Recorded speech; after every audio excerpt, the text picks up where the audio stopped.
J'aimerais vous enseigner comment convertir des fractions. Alors, un peu de vocabulaire qui est nécessaire pour convertir ici, c'est des fractions impropres. Mais c'est quoi des fractions impropres? Et des fractions mixtes, ici au Canada, au Manitoba, j'appelle ça des nombres fractionnaires. Alors,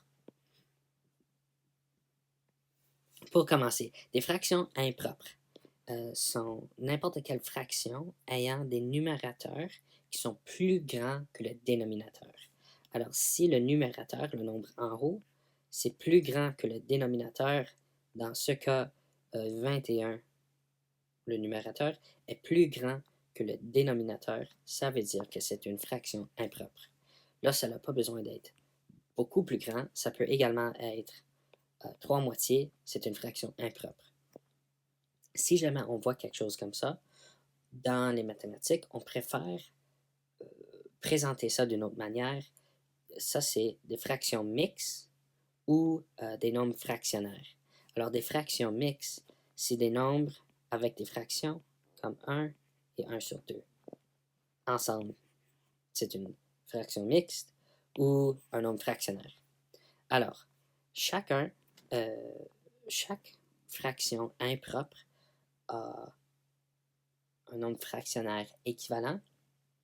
Si je retourne à l'exemple ici de 3 sur 2, je peux dessiner ça. Je vais dessiner des entiers si je dessine des cercles. Ou bien des ovales. On va dire que c'est des cercles. On peut imaginer. Si chaque cercle représente un entier, je peux les diviser en deux. Puis ça veut dire que chacun de ces cercles ici, ça représente deux moitiés ou en total c'est un. Je peux les colorer. Là, je vais représenter trois moitiés. Un, deux, trois moitiés. L'image ici représente trois moitiés. Ou, si je me demande c'est combien d'entiers qui sont remplis de verre, j'ai un entier. Je vais changer mon stylo ici. J'ai un entier. Et combien de reste? Et 1 sur 2. Ça veut dire que le nombre fractionnaire, ou la fraction mixte ici, qui est équivalent, est 1 et 1 sur 2, qui est égal à 3 sur 2. Ce sont exactement pareils. C'est juste une différente manière de représenter euh, ceci. Alors, voici une fiche de conversion de fraction impropre en fraction mixte. Je vais vous montrer comment faire ça. En quelques exemples. Que le numérateur est plus grand que le dénominateur. Alors, je me pose la question, combien de fois est-ce que je peux mettre 4, le dénominateur, dans le numérateur? Ben, je peux mettre 4 dans le numérateur seulement 2 fois, mais il y a des restants. C'est un peu comme la division. Alors, je peux me poser la question, 11 divisé par 4, ça donne quoi? Mais ça donne 2 avec des restants. Alors, si je veux savoir c'est quoi le montant qui reste, je peux faire une longue division de 4 et 11. Alors, 11 divisé par 4, je peux mettre 4 deux fois dans 11. Alors, 2 fois 4, ça donne 8. 11 moins 8, ça donne 3. Je ne peux pas diviser 3 par 4, alors ma réponse est 2, reste 3. Le restant, c'est mon numérateur. Maintenant, ma fraction reste pareille. Ça reste quand même des quarts. Alors, voici la réponse finale. 11 quarts est égal à 2 et 3 quarts. D'accord? Maintenant, je vais faire cet exemple ici. Alors, pour ce deuxième exemple, je me pose encore la question, combien de fois est-ce que je peux mettre 9 dans 71? J'écris donc une longue division de 71 divisé par 9. Avec cette division, je me pose la question, combien de fois est-ce que je peux mettre 9 dans 71? 9 va dans 71 7 fois, parce que 7 fois 9, c'est 63, et 8 fois 9, c'est 72. Alors, je peux juste le mettre 7 fois. Alors, pour cette longue division, 7 fois 9 donne 63. Si je fais une soustraction de 71 moins 63, ça me donne 8. Et voilà. Ça veut dire que ma réponse, c'est 7 reste 8. 7 et 8 de reste. Alors, avec cette réponse, je prends le 7 qui devient 7 entier et le restant, le 8, ça devient mon numérateur et le dénominateur reste pareil. Voici la réponse.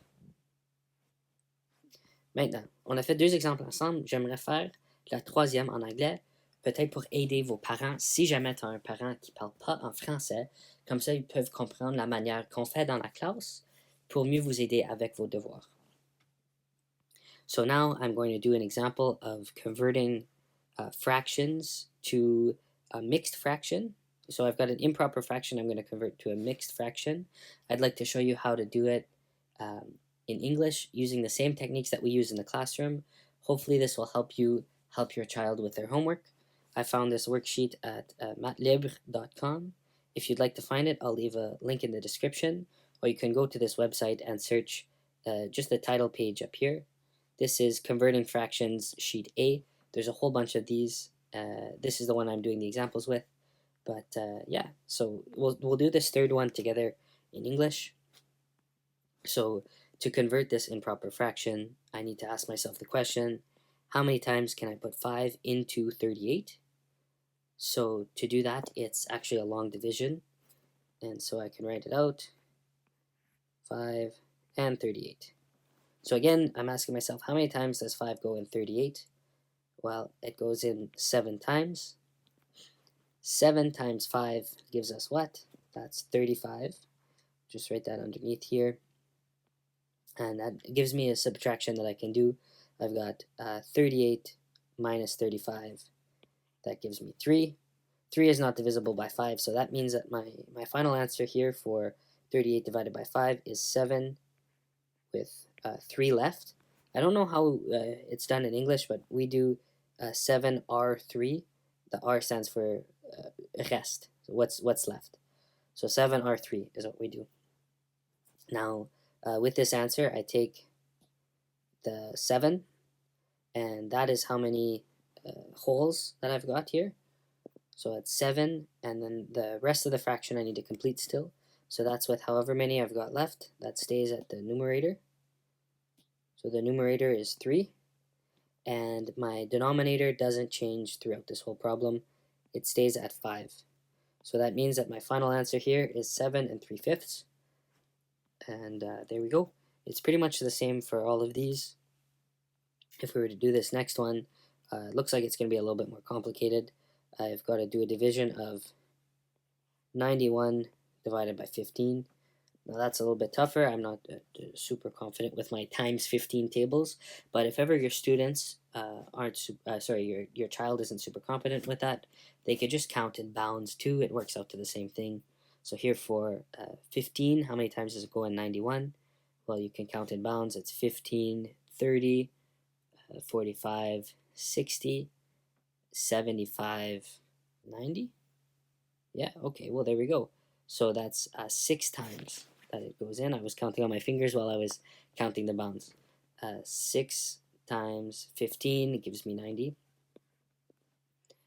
That also makes sense because 6 times 10 is 60, 6 times 5 is 30. Together that makes 90. Now, so I've got 91 minus 90.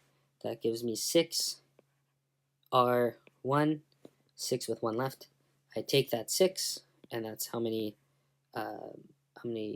units I've got, how many wholes. And the 1 is my numerator. And the denominator, again, it stays the same to give me 6 and 1/15. I hope that helped you understand the technique that we use in class to better help your child with their homework. I'm going to switch back to French now. Thank you very much for listening. And again, you can find these worksheets at matlibre.com. Alors, maintenant en français, j'espère que cette vidéo vous a aidé avec le concept de convertir des fractions de fractions impropres à fractions mixtes ou non fractionnaires. Si vous avez d'autres questions, s'il vous plaît, écrivez-les dans les commentaires de cette vidéo ou vous pouvez les poser en classe. Merci et bon succès!